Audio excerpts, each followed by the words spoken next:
Welcome back to Analytical Media. We are a consortium, a group of therapists, college professors, and well-published peer-reviewed authors.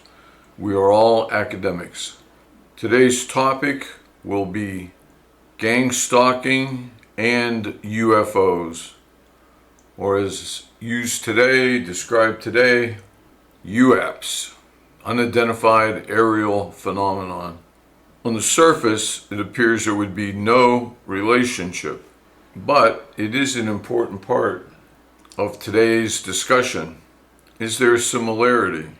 Is there any evidence that negates the idea that the government would not lie to you, or the fact that the government has not recognized it? It doesn't exist, because that's all the past. It's descriptive of the government's relationship to UFOs in the past. Stay with us and bear with me, and I think we can show a relationship. We're going to go way back to 1797. It's 1797. We're going way back. We're going to talk about James Tilly Matthews, and he spent his life basically in a house for the crazy, for the mentally ill, because he believed in something called the heirloom. We're not talking about some old piece of equipment or furniture that your mother handed down to you.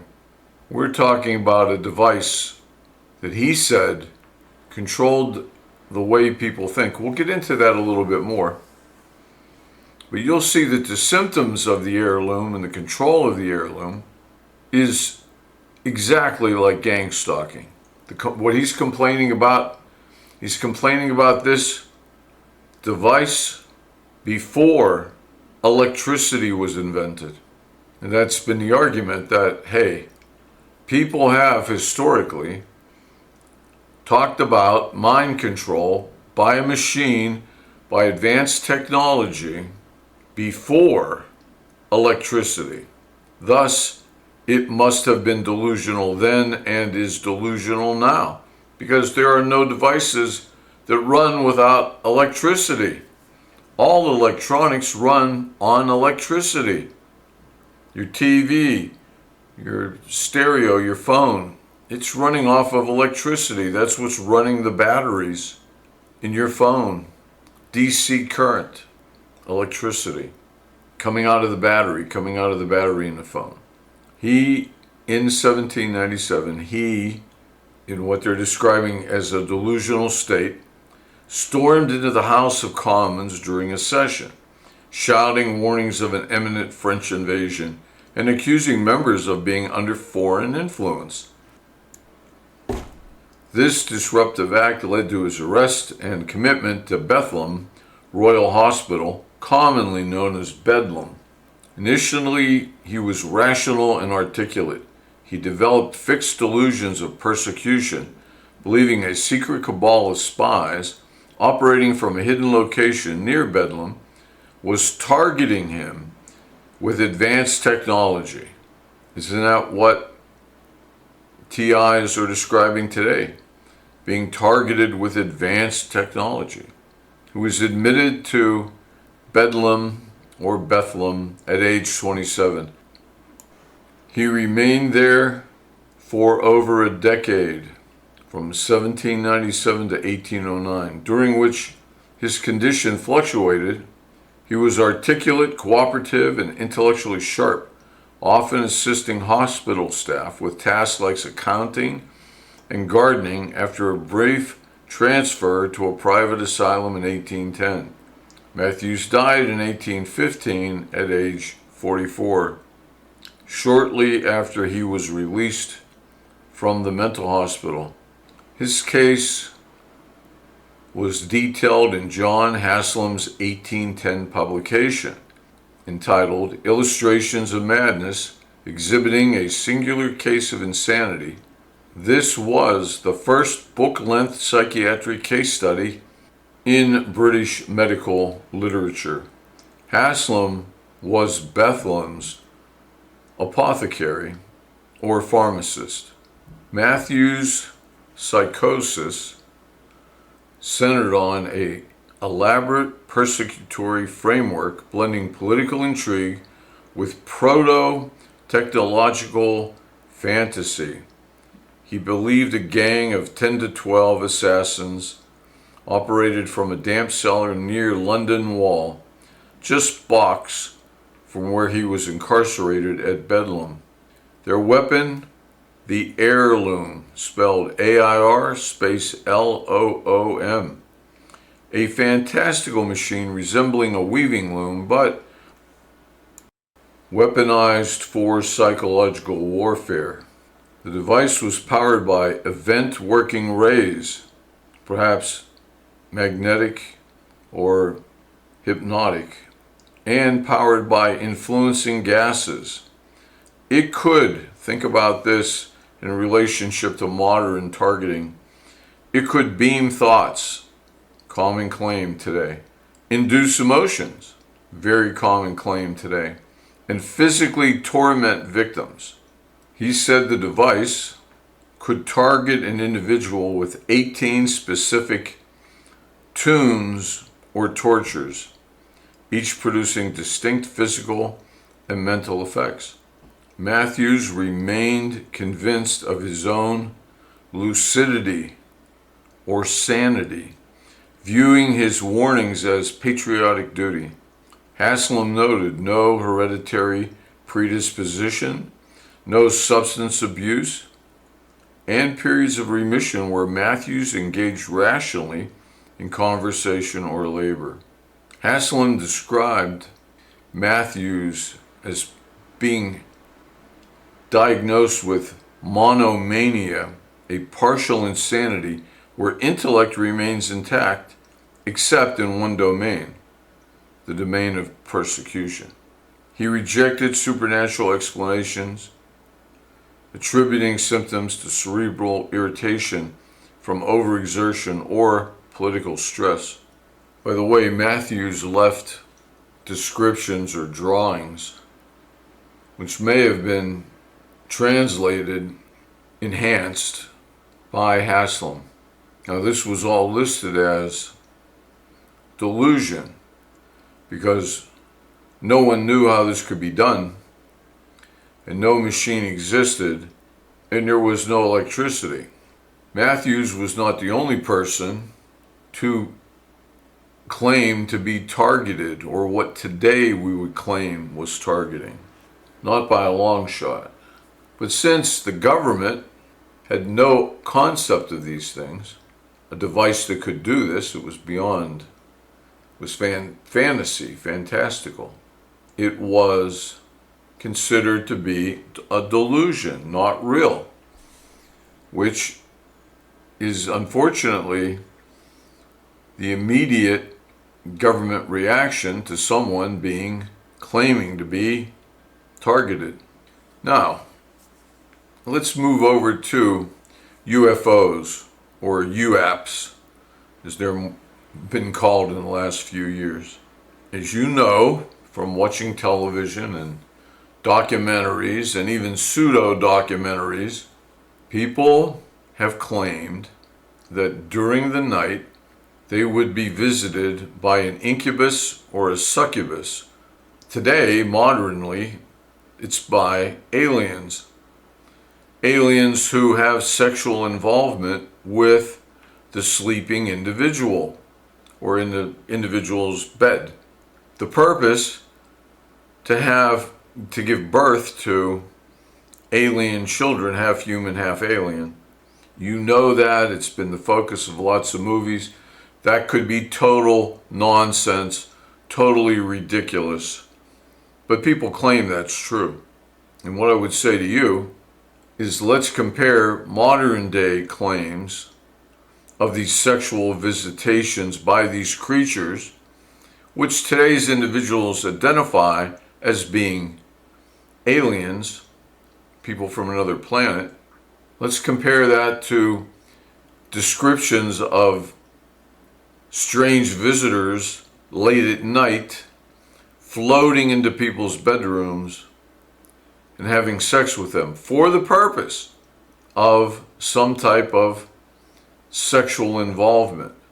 And in the past, going back to the Middle Ages, these two creatures were demonic creatures, supernatural creatures.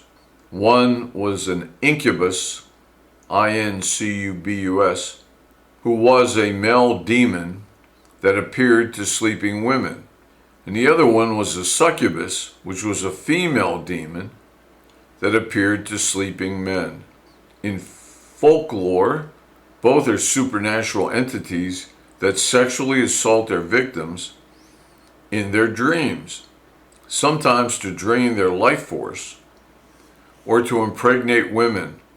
The concept of the incubus and succubus goes back to Mesopotamia in the folklore there about demonic entities called Lilu or Lilitu.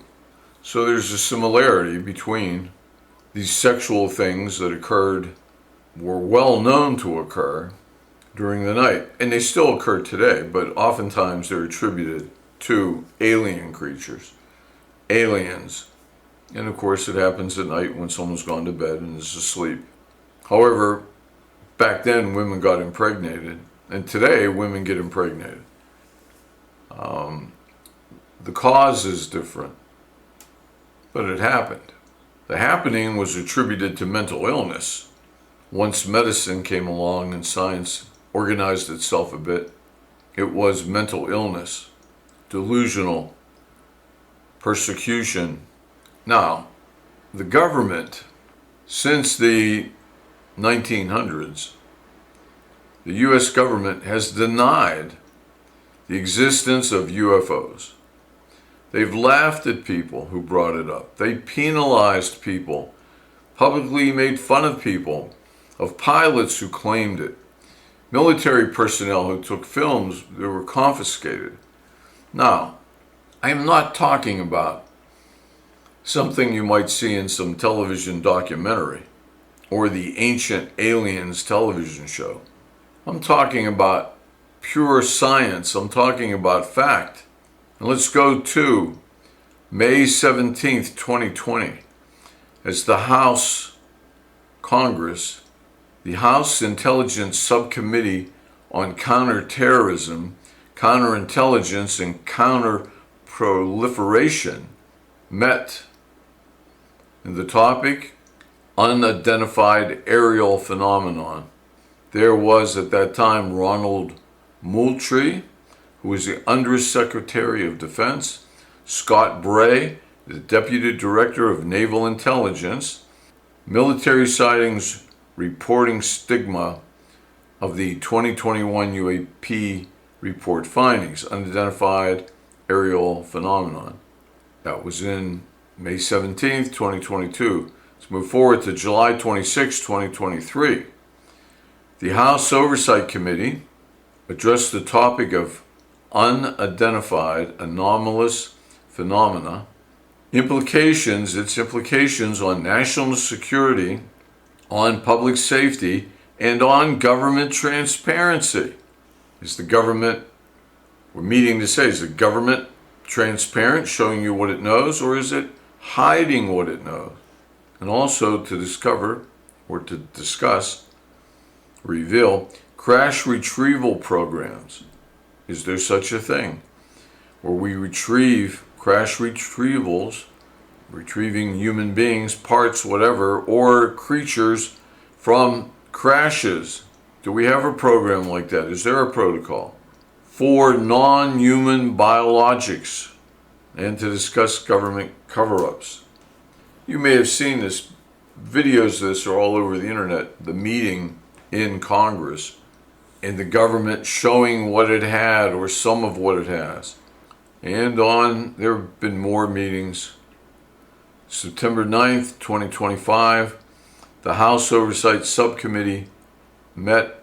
Title of the meeting, Unidentified Anomalous Phenomena. Jeffrey Nuccitelli, Space Force veteran, U.S. Space Force veteran, and other military witnesses. They're discussing legacy UFO programs, whistleblower retaliation, and UAP missile interaction footage. Now, this is where we saw videos like the TikTok or Tic Tac video, where there's some object moving through the air at incredible speeds. It looks like a giant Tic Tac, a breath mint, shaped that way, white in color, that is flying along at incredible speeds. Where do we get this footage? We got this footage from the military itself. And in these videos, long videos with cameras costing millions of dollars, literally, we see these things, the temperature, we get temperature signatures, we get speeds, and we get sizes by looking at other things that the cameras, that this unidentified aerial phenomenon, this UAP, is passing by. And we have testimony that no human being could survive speeds like that. We don't have the technology, according to the military, to do anything like that. And we have military personnel, we have pilots, military pilots, people from the space program, ex-astronauts, testifying to this in front of Congress. Now, 20 years ago, that was complete denial. Anybody who said that, they were crazy. They were labeled crazy or stupid, and their military careers would have been over, because the government said there is no alien technology. There is no threat from alien forces. Don't forget, there are many people today who claim they have been abducted by aliens and are presently still being abducted by aliens, no matter where they are. And it always starts in the bedroom, or almost always starts in the bedroom at night when they're sleeping. Very much like the incubus and the succubus. And what do these aliens want? They want some type of sexual activity designed to combine the species, but there is sexual activity taking place. And the individuals are helpless. The victims of this are helpless. Now, I would like to compare that with the government's reaction to targeted individuals. The government is in complete denial. The government and all government agencies are saying, at least to us, the public, they're saying, this could not happen, this did not happen, this is crazy. And if you believe it, you're crazy. Yet, they said the same thing about UFOs. Anybody that saw it was crazy. Government completely denied it. Now the government's showing you videos. Look at those hearings. You'll see government, the military videos of these things occurring, of these things that the government 20 years ago said absolutely don't exist. Hell, 5 years ago, pretty much the same thing. Certainly 10 years ago, government's out. You don't believe it, don't believe it. It couldn't happen. And when one of their own pilots said it did happen, they demoted them. They restricted them. They were ending their military careers. They knew it, and they deliberately would not report things. Now, in analytical media, we are not believing someone who says they are targeted just because they say they are targeted. We can't. We'd like to. But we're all scientists, academics. We're saying that you have to have evidence. Now, the evidence for UFOs, or UAPs, that evidence was presented by the military, but only recently. Before that, the military said, no, absolutely not. It's swamp gas. And that was it. Anybody that saw it was delusional. And anybody who claims to be a targeted individual, the government is saying, you're crazy. Keep complaining about it and we'll put you in a mental hospital. And we'll help you with drugs that make you feel better. So, if the government lied to you about UFOs, and it did, completely guilty of deception, could there be a connection, a legitimacy to gang stalking? Does the government know that it does exist, but is helpless to stop it? I want to say one thing.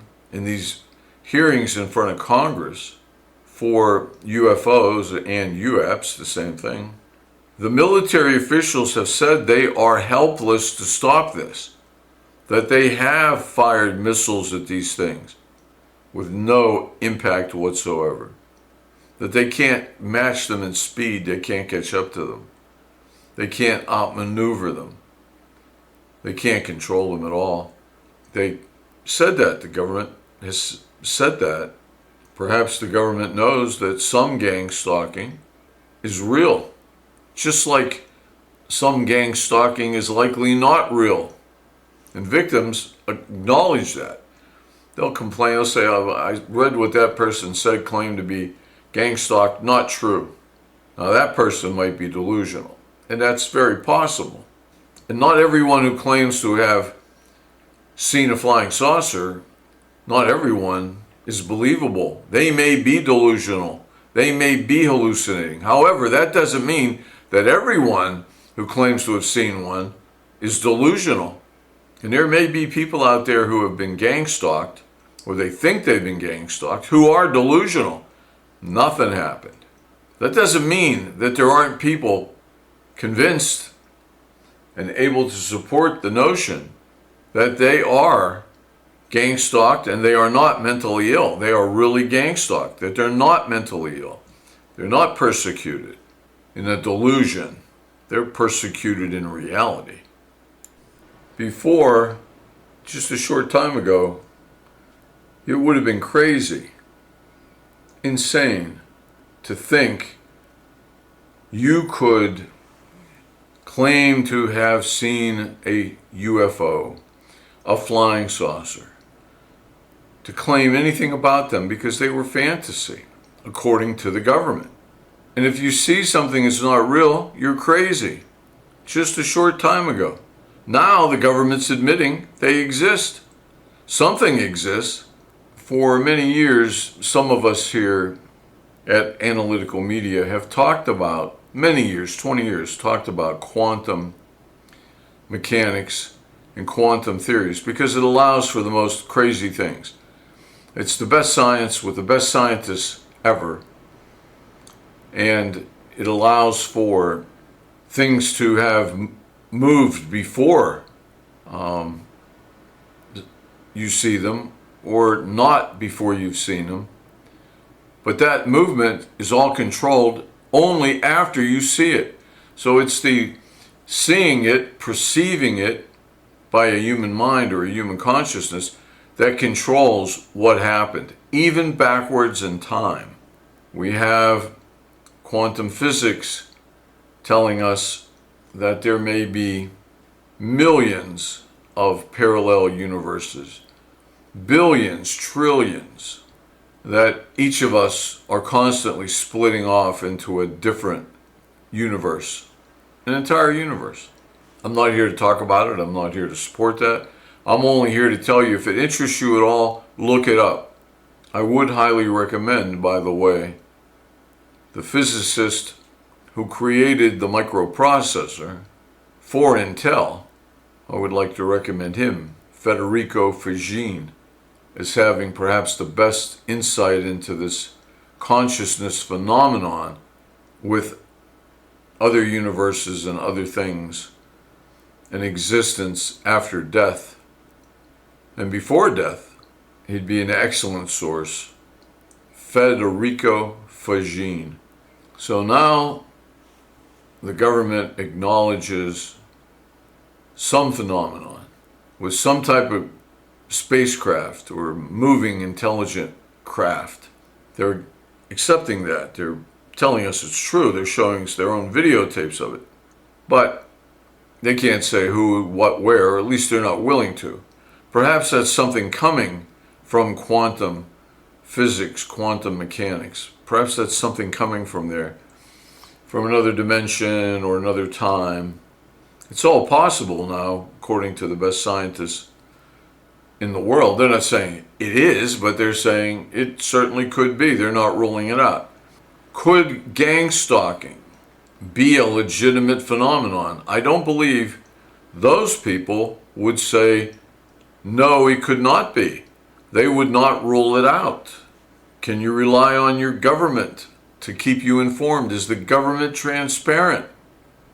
Do they tell you what they know, or do they tell you what they think is best for you to know and best for the country if you know that? Now, you know the assassinations of Martin Luther King and John F. Kennedy and a bunch of other stuff, tons of material, has been withheld from you. And sometimes they say, well, these records will be sealed for 100 years. So nobody alive today will ever see what's in those records. And 100 years from today, whoever wants to see these records, couldn't have any impact on them. That's a fact. That's the way it is. I'm not slamming the government. I'm not saying Canada's any better, or Brazil, or Germany. That's the way governments are. Maybe the government knows something right now about gang stalking. Do we acknowledge that some people who claim to be gang stalking victims probably are not? Probably are mentally ill. Do we acknowledge that? I'm talking about you, the listener, and me, the speaker. Yeah, I would say it's reasonable, and I'll bet you would say it's also reasonable because, hell, we have bakers that are delusional. We have plumbers that are delusional. We have politicians that are delusional. Couldn't we have someone claiming to be gang stalked victim delusional? Couldn't he be delusional also?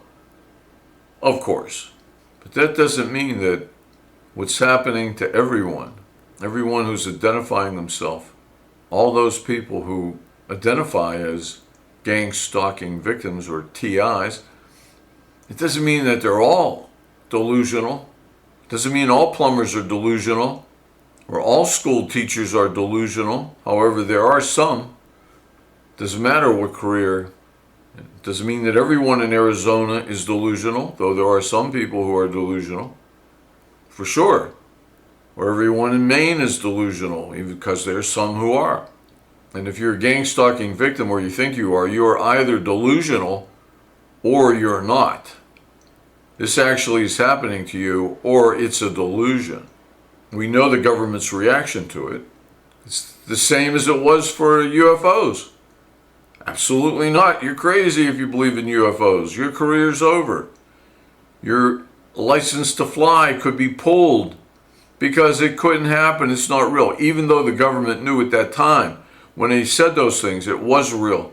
And they're revealing it in Senate and House committee meetings. They're revealing it. I have one right here from the Senate. It was in November 19th, 2024. The Senate Armed Services Subcommittee oversight hearing on AARO and UAPs, unidentified aerial phenomenon, and they're looking at declassified reports. So this is as much of, you need no more than this. The government is saying, yeah, we have videotape that we've analyzed and we can't explain what these things are. However, we can tell you they are real. And that's the only thing anybody who believed in a UFO or seeing one, that's all they wanted, to say, yeah, the government has this information. The government must know. But the government did know that it was real, and they lied about it. They lied, they deceived. That's the truth. We are not knocking the government. Maybe people couldn't have taken it. Maybe they needed to hide it. But the point is, they lied to you about UFOs. And now, the unidentified anomalous sightings are not being lied. They're being admitted to some degree. Maybe they're still hiding a ton of stuff. Maybe we have some agreement with an alien race from some planet that it can take a certain number of our citizens, 1%, 0.5%, I don't know, and experiment on them, do whatever they want to them.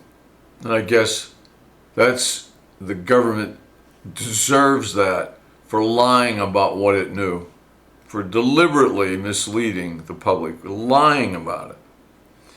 So crazy speculation is not all possible, but it's not. If there are UFOs and they are intelligent aircraft and somebody's got to be flying them and we can't do anything to stop them, maybe we have some agreement. How do I know we can't do anything to stop them? The military said that in these congressional hearings, House and Senate. It's a possibility. And maybe the gang stalking that took place before electricity, before the first electric light, back in the 1700s, maybe that was the same gang stalking that's taking place right now.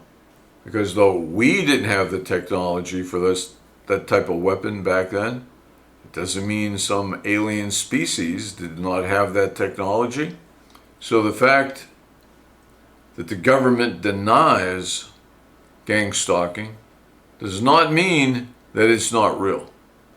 Because the government denied UFOs, and that at the time was a lie.